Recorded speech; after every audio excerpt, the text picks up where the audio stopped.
Imagine waking up one morning, the faint hum of the world stirring outside your window, soft rays of sunlight slipping through the curtains, and a peculiar, unshakable feeling creeps into your chest.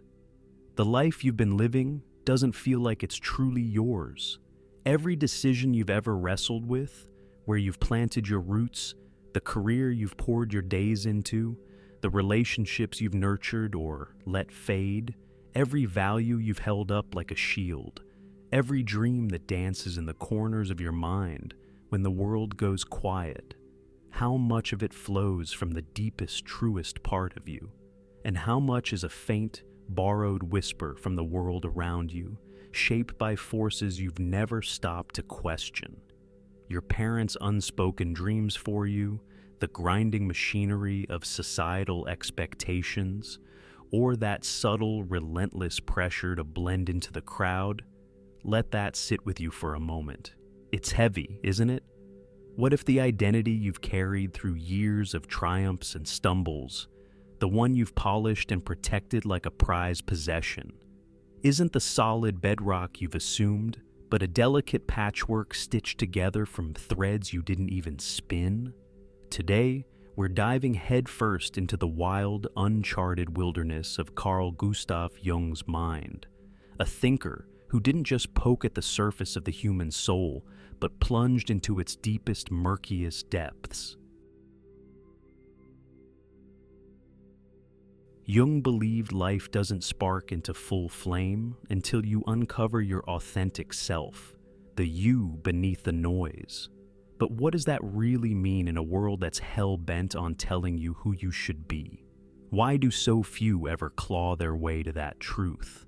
And how can you, yes, you, shatter the illusions that have kept you chained? Stick with me, because this isn't just a casual stroll through some old ideas. It's a journey that might crack open your entire understanding of yourself and send you reeling into a new way of being in the world. Jung wasn't your typical shrink, perched behind a desk, scribbling prescriptions to patch up your quirks so you'd slot neatly into society's puzzle. He saw the human mind as a boundless, untamed ocean, its surface shimmering with the daily chatter of thoughts, but beneath it, a sprawling abyss teeming with hidden currents, sunken riches, and shadowy shapes we're too terrified to face. He called the process of finding your true self individuation, not a quick fix you can check off in a self-help book, but a sprawling, lifelong expedition to strip away the layers of who you've been told to be, peeling back the masks until you're staring at the raw, unvarnished you. But here's the brutal reality. Most of us never even pack our bags for that trip.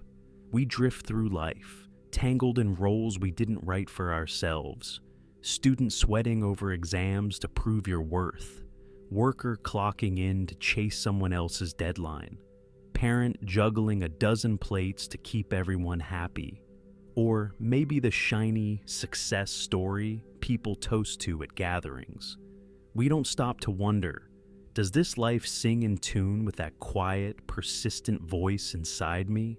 The one I've drowned out with busyness?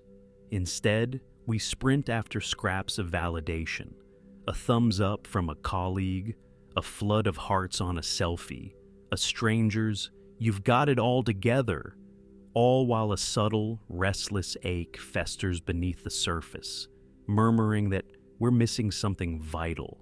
Jung argued that real living, the kind that's messy, vivid, and yours, starts when you turn toward that murmur with open ears, not when you crank up the volume on the distractions to smother it. So, what's holding us back? What's the invisible cage we've locked ourselves in? Let's tear it apart, piece by piece, and see what's really going on under the hood. Rewind the tape to the very beginning, your first cry, your first glimpse of the world. From that moment, the shaping begins, subtle and relentless. You're handed a name, not one you chose, but one slapped onto you like a tag on a gift, defining you before you can define yourself. You're fed rules, sit up straight, Say please and sorry, follow the playbook, and a script. Work hard, stay polite, don't stir the pot. It's so seamless, woven into every good girl or don't do that it slips past your defenses unnoticed. Cast your mind back to childhood, those fleeting golden days when the world felt wide open. Maybe you danced barefoot in a thunderstorm, rain streaking your face, or sprawled in the grass dreaming of impossible things, sailing to distant stars, taming dragons, building a kingdom where no one could tell you no. Then came the voices, gentle or sharp. Calm down. That's not practical. You need to grow up. Slowly, relentlessly, you learn to shove those wild electric parts of yourself into a box, to silence the dreamer who saw no boundaries, the rebel who questioned every "because I said so," the oddball who didn't give a damn about fitting in.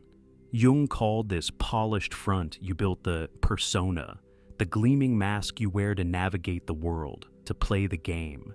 It's a lifesaver, sure. It gets you through small talk at the grocery store, lands you that promotion, keeps the peace at family dinners.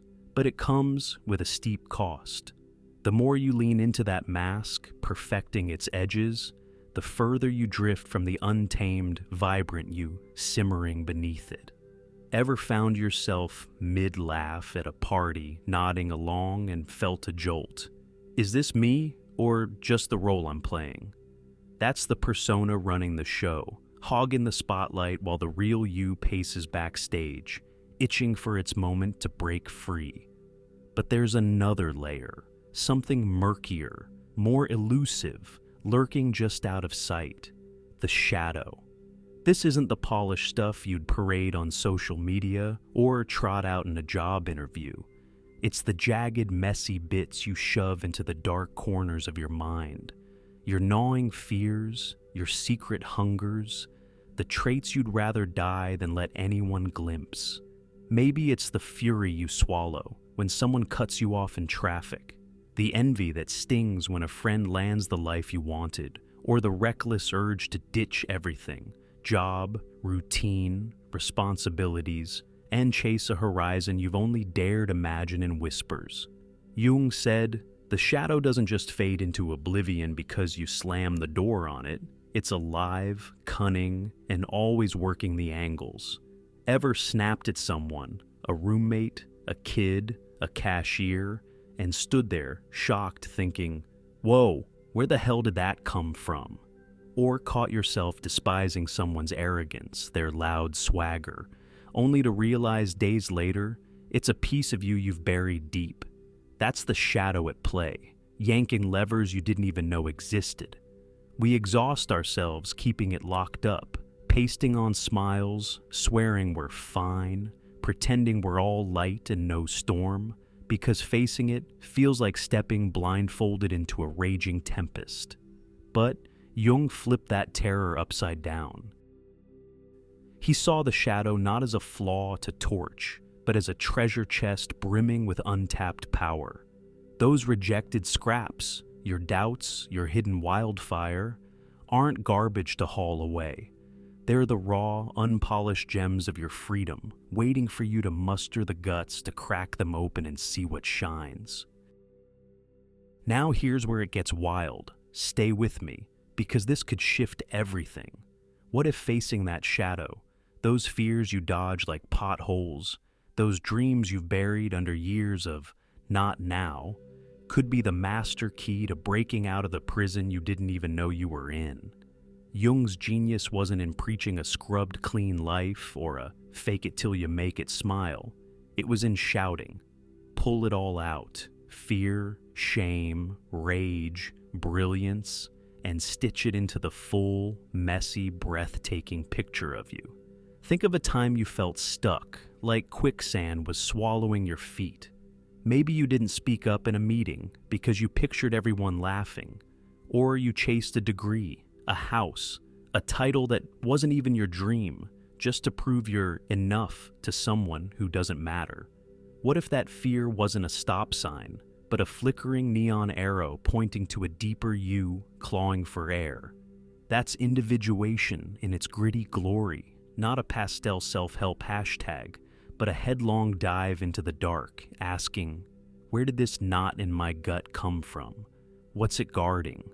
What's it begging me to see? Picture a woman who's always shrunk herself, quiet at home, invisible at work, until she admits she's terrified of being judged. She traces it back to a childhood of, don't be too loud, faces it square, and suddenly she's not shrinking anymore. She's standing tall, voice steady, rewriting her story. Or a guy who's run from risks his whole life, safe job, safe friends, until he owns up to fearing he'll fade into nothing. He digs into that dread, finds it's tied to a dad who never looked up from the paper, and instead of hiding, he charges toward a passion he'd shelved. That's the alchemy of the shadow, not a monster to kill, but a guide to set your whole damn soul ablaze. So, where do you even start this unraveling? Jung pointed to the unconscious, that chaotic, wordless wilderness inside you that murmurs through dreams, gut instincts, and those sudden electric jolts of clarity that hit when you least expect them. He didn't see dreams as random brain vomit. He saw them as coded letters from your deeper self, smuggled out of a place you've forgotten how to find. Ever bolted awake from a dream, running from a shadow you can't see, soaring over a city you've never been to, or standing in a house that's yours but isn't, and felt it cling to you like damp clothes?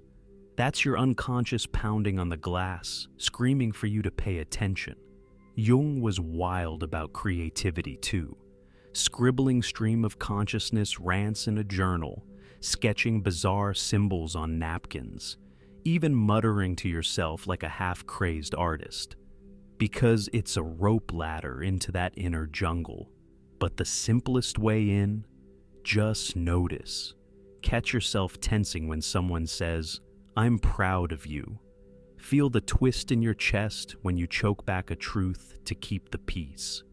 Clock the way a random sound, a train whistle, a kid's laugh, sends you tumbling into a memory you didn't know you kept. That's not clutter, it's a map. Try this. Tomorrow morning, sit still for 15 minutes. No scrolling, no music, just you and the quiet. What surfaces? A nagging worry? A half-formed hope?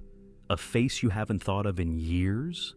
Don't shove it down. Grab a pen, jot it raw. That's your unconscious tossing you the first thread. Pull it and see where it leads.